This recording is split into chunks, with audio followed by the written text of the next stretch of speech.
Thank you, Svetlana and Bertrand and Nordana for inviting us to this KDH Digital Futures Breakfast Seminars. We are honored to have this opportunity to speak about our favorite topic, and we are also happy to have that we can do it together. So we have a common presentation that we are going to present. Yes. So my name is Olli Vigren, and I'm Pernilla. And let's go. all right. Is this for clicking? Yes, Does it? it's a clicker. It's a clicker. Yeah, and it And should it work. works. Sometimes it works. Sometimes Perfect. Okay. Yeah, so this is sort of the general outline that we made up. So first looking at sort of very briefly an example of how innovation sort of can go wrong. Why we see a need, and I think you can all sort of agree, for, like you mentioned, there's a lot of improvement potential in the real estate industry and a lot of impact to be made.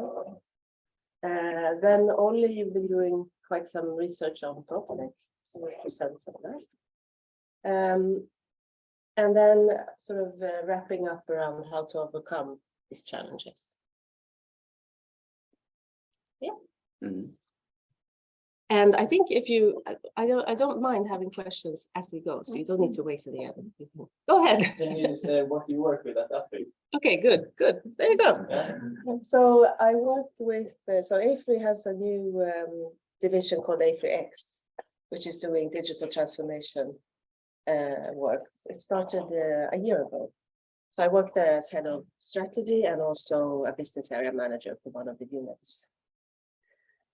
So it's still a consulting business, and we have some. I actually had some slides on how that strategy has evolved, just very briefly. So I can elaborate on that a bit more later. So this is one of my favorite pictures. Now those are typically of my kids, but anyway, this is a ship, as you can see, and this particular ship was built in 1902. She's called the Thomas W. Lawson, and she was a 7-masted steel-hulled ship built for Pacific trading. And ultimately, she was an unsuccessful bid to compete with the modern ships that were being constructed at the time with engines. So this is the biggest ship ever built without a sort of auxiliary engine in it. And then she sank just 5 years after this maiden voyage. So she sank in 1907 off the British coast. And I think it's a good example of how, when we think about sort of this is an image of sort of, this is the status quo that they were in at the time. What do you do when you start to see competitive forces? Oh, just add more sails, make it bigger, stronger, faster. But ultimately, that doesn't work, right? You need to understand and change the actual fundamentals of how you do business, of how you compete. So that's sort of the moral of the story, is that when businesses face a more disruptive threat, such as digital transformation, it's not enough to add more sales. You actually have to look at the fundamentals, the engine of how you're making business and how you're competing. So let's be a bit more optimistic.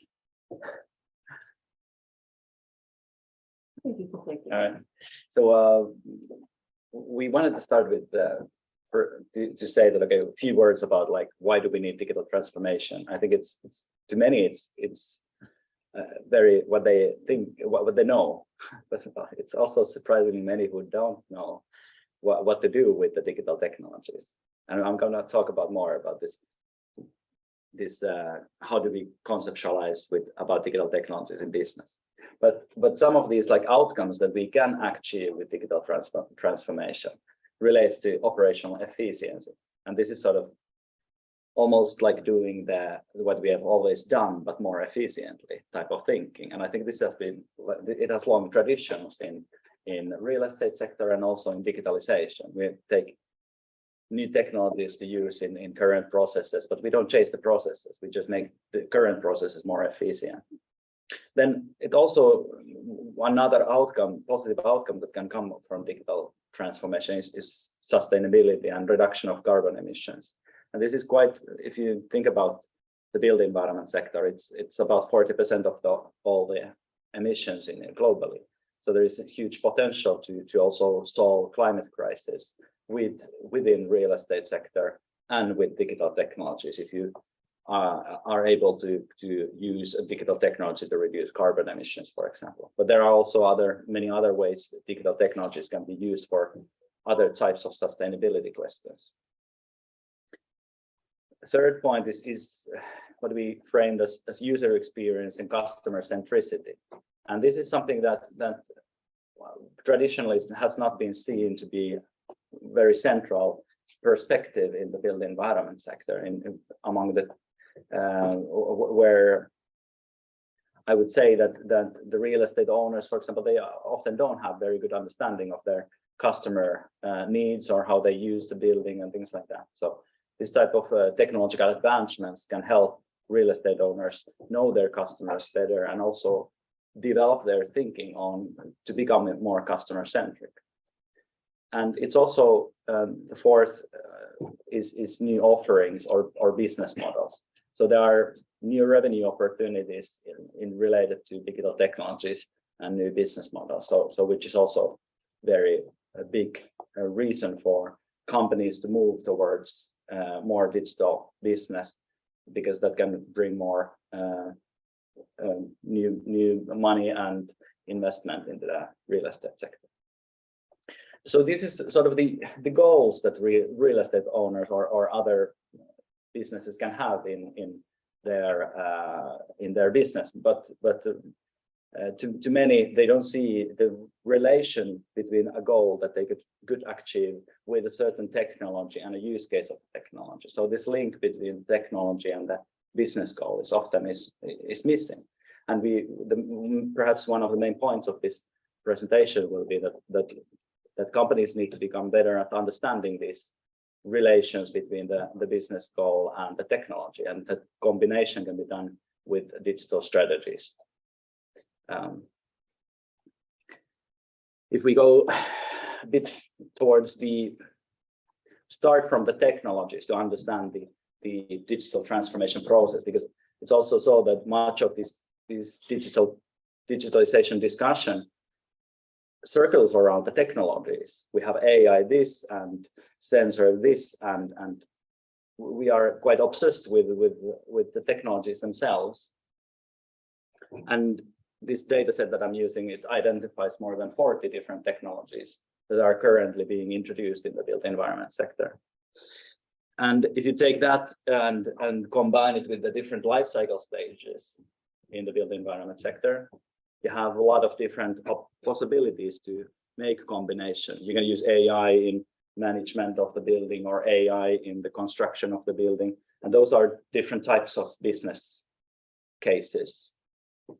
If you go deeper enough, that how to use AI to manage a certain process or a building type in building in a facility management processes, for example, you identify more detailed use cases. And if you combine this, like the technological opportunities with the potential use cases, you have thousands of different combinations, which we currently see that are being tested. And those companies that are testing these are more than 9,000 different PropTech startup companies, which we have identified globally. So we see that there is it's tremendous growth of companies that identify as PropTech startup firms, and we have more than 9,000 of them in more than 100 different markets. So it's a global phenomenon, and Stockholm is part of this global movement, and Sweden more broadly.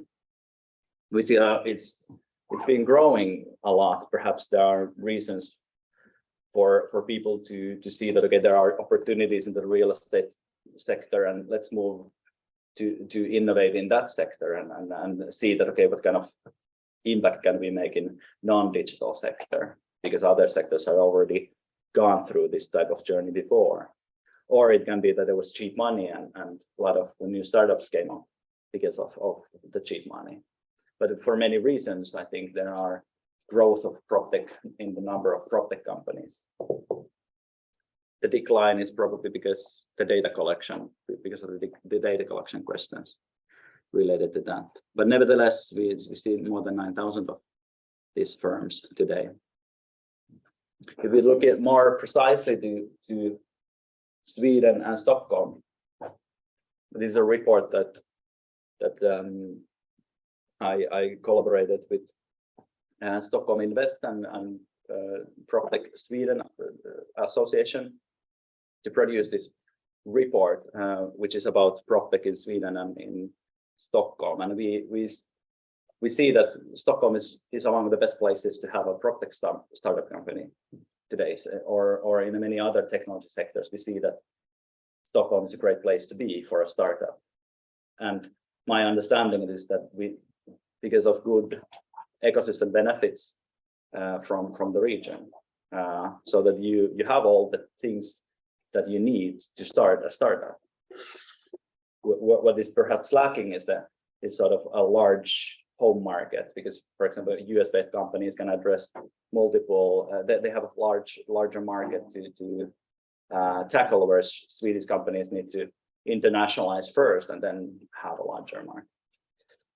I think it is one of the reasons why Stockholm has been so good at this is that we have earlier successes and entrepreneurial ecosystem, and there are like accelerator programs and funding, and Sting is one of those highly successful accelerator programs in Europe and also globally.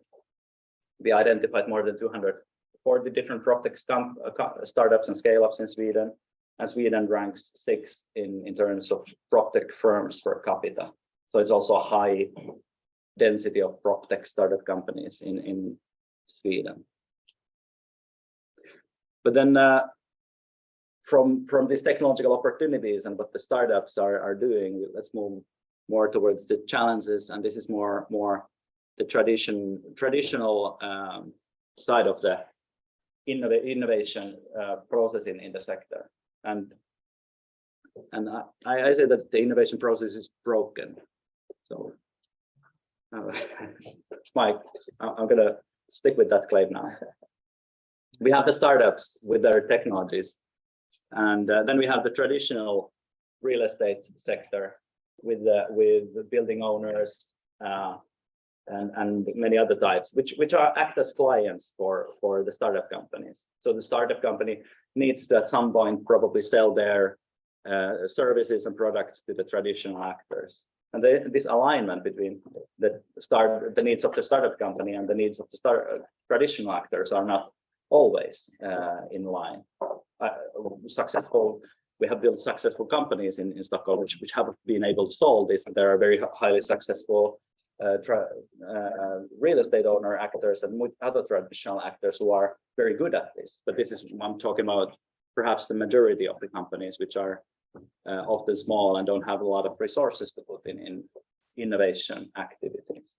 So the first challenge for the traditional actors is to how they can find the startup companies. There is a huge matchmaking problem between the startup companies and the traditional actors.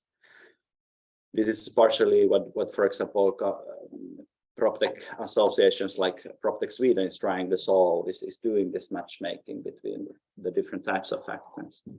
The second challenge, obviously, to the client side is to select that which solutions can solve some of our problems in our current business or in the business of the future.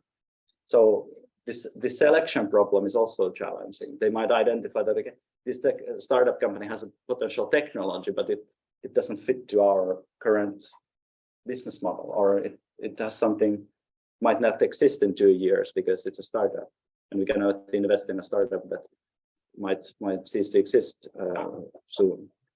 So there's a lot of selection challenges, and then there are challenges of implementing the technologies.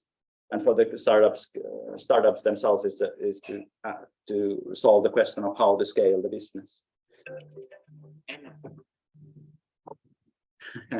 Speaking of construction, it's my house that is being renovated and somebody's gone.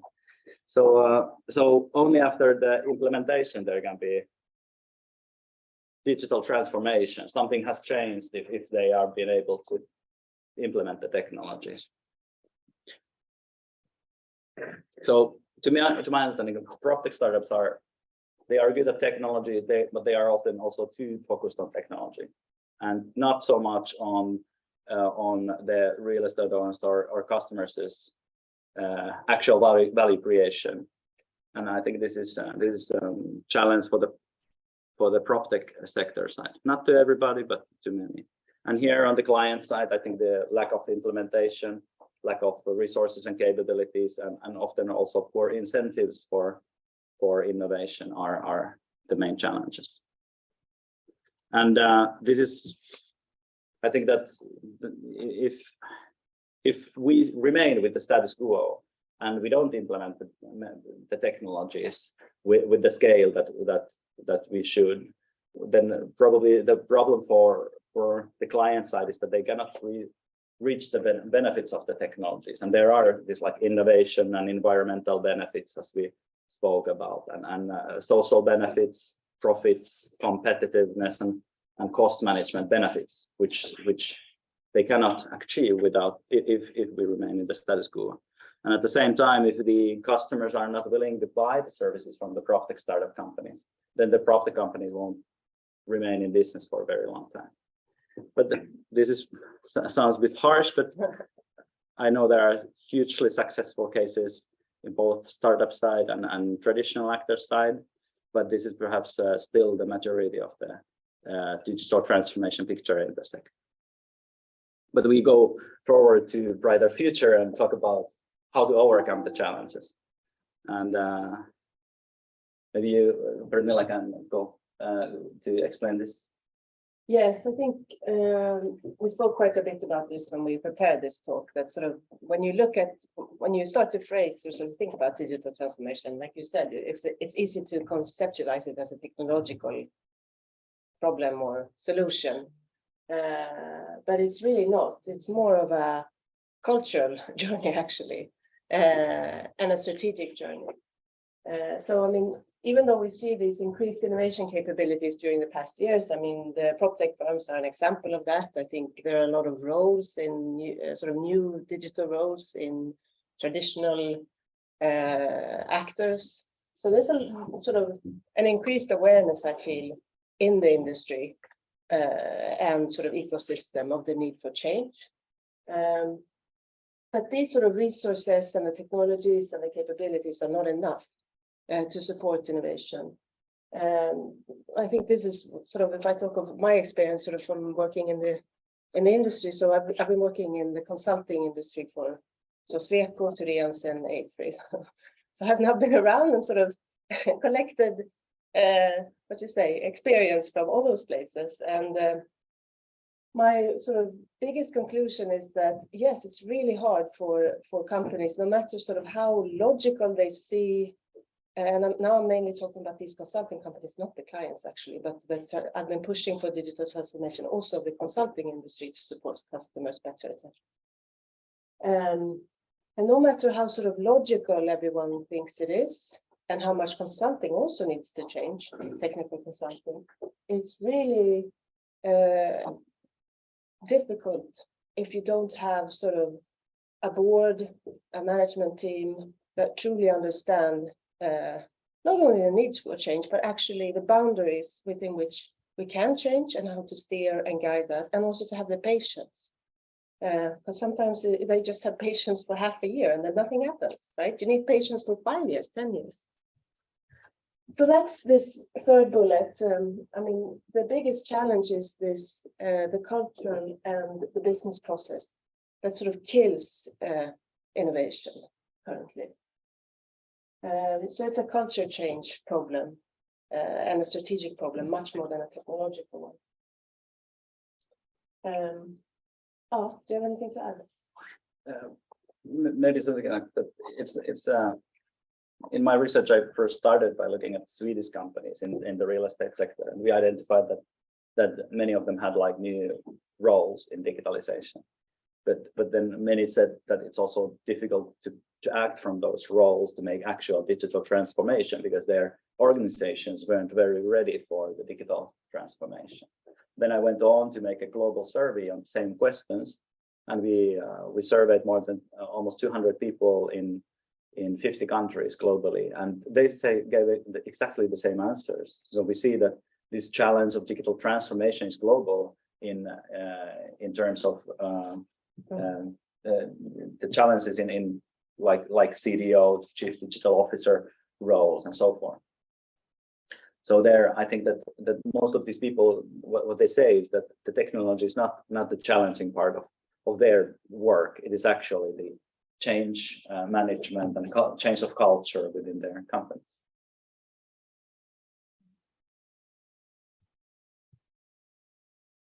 And I think this is an example. So this is what we've been going through. I started at AFRY. It started as a sort of digital accelerator.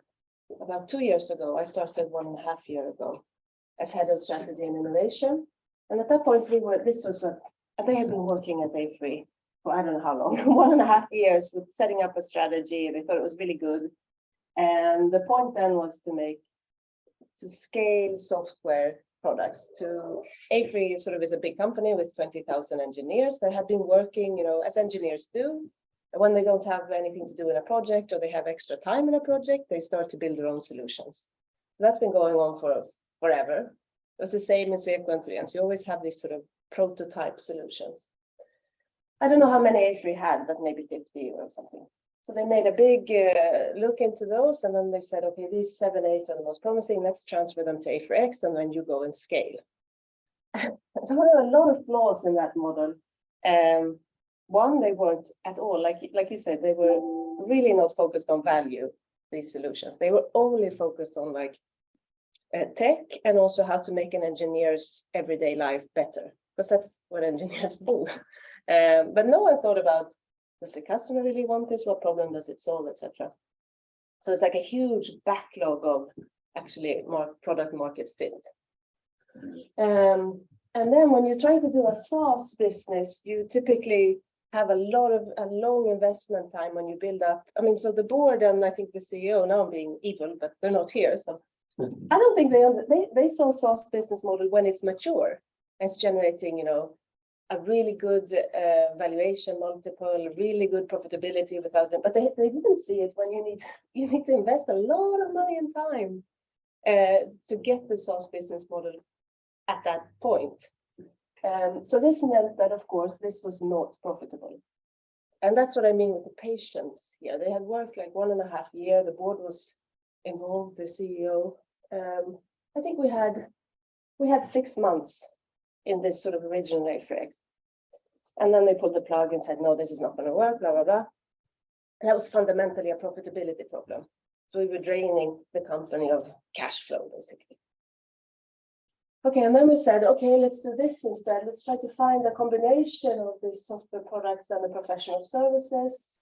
Let's link them. And this is sort of where we started to formulate, okay, let's make it into a division where we gather sort of the digital services we have, etc. That was sort of a middle step. And then we came to this that we now believe in. So we've said, okay, let's stick with AFRY should stick with our core business, which is services. And the most attractive segment is this service business powered by digital accelerators. So when we're able to package and sort of conceptualize our offerings. And this portfolio of software products is very much revised. And from my point of view, it's probably a logical place for AFRY to end up. But I feel like we might end up, with this, and then nothing really strategic has happened. So that again sort of shows how difficult it is to actually make the right bet in a digital transformation sort of. I don't think they made the right bet here, but I'm not sure this is the most forward-leaning bet either. But it's sort of the constraints of reality where we have to turn a profit, etc. So when you become too constrained with that, it sort of limits your innovative potential. And eventually you might then sort of end up on this where everything you sort of slowly see profits erode.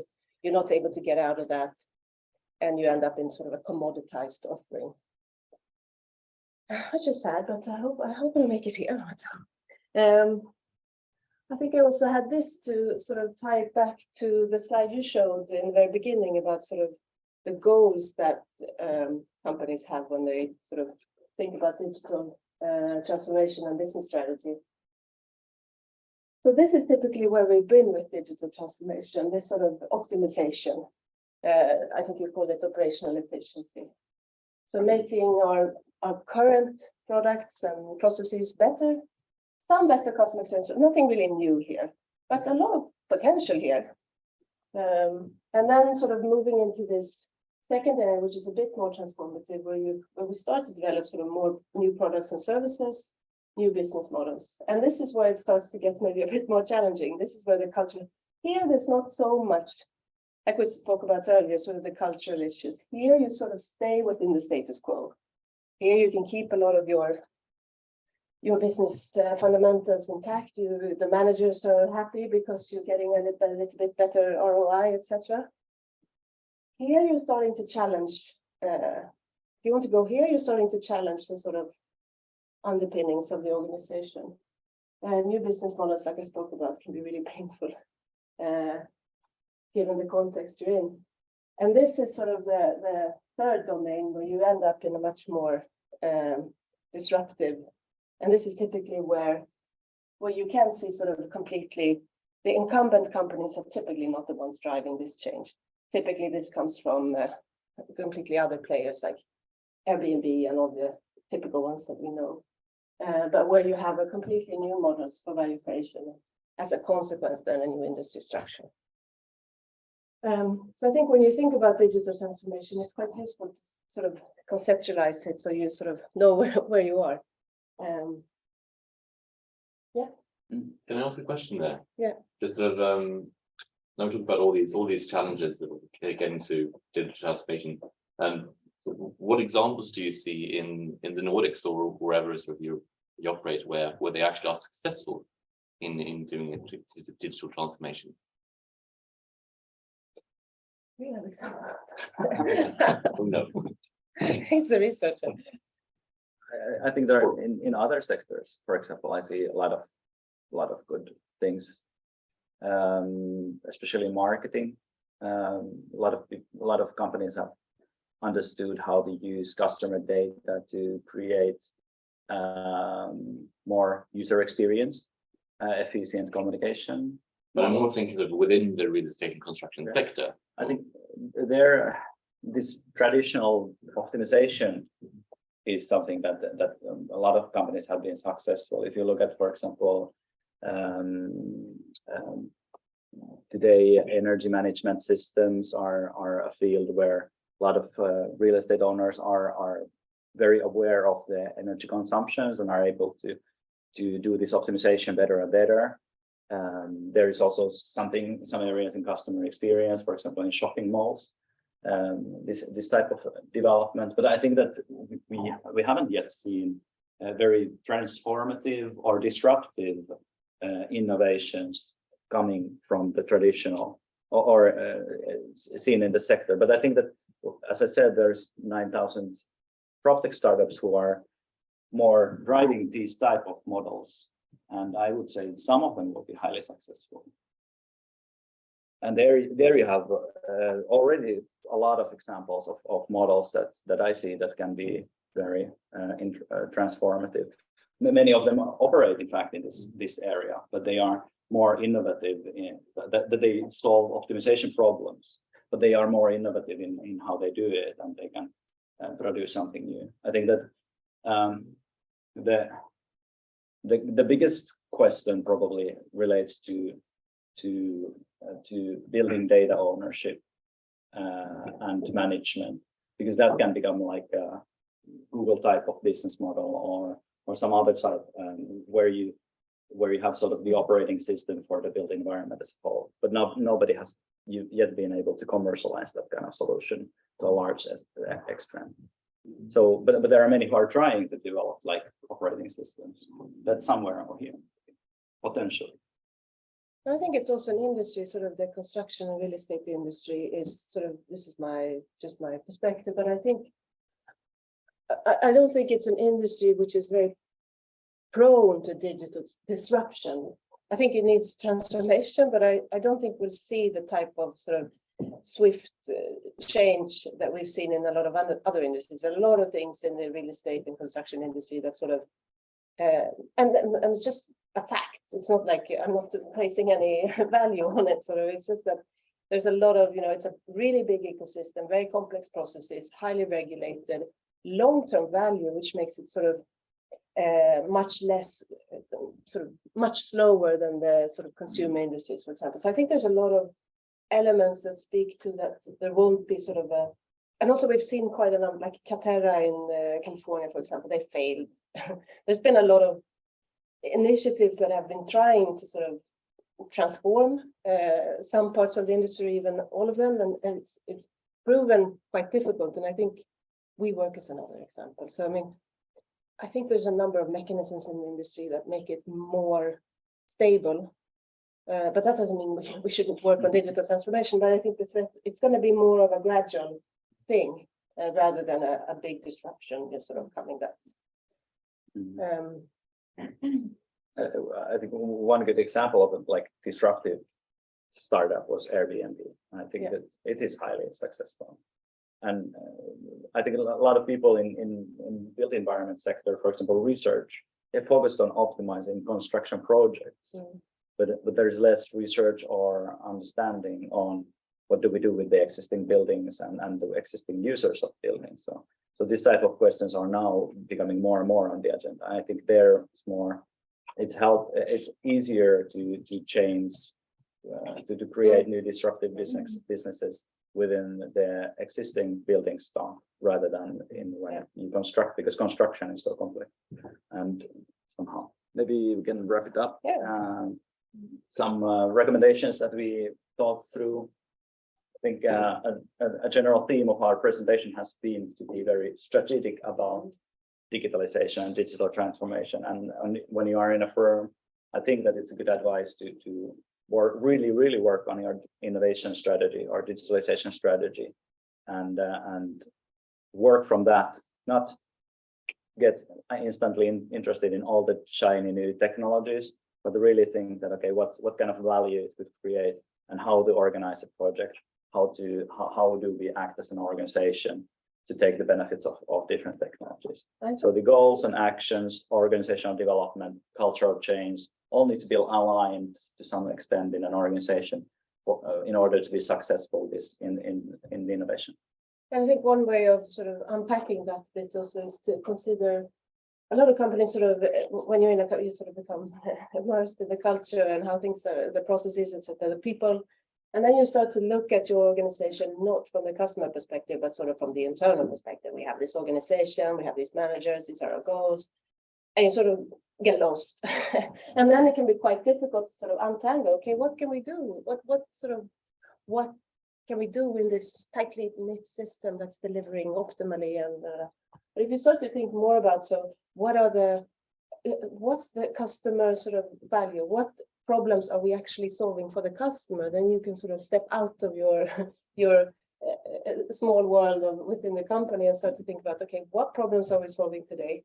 How can we solve them better? And how can we also perhaps address some sort of closely linked customer problems, for example? I think that's a pretty good mental exercise.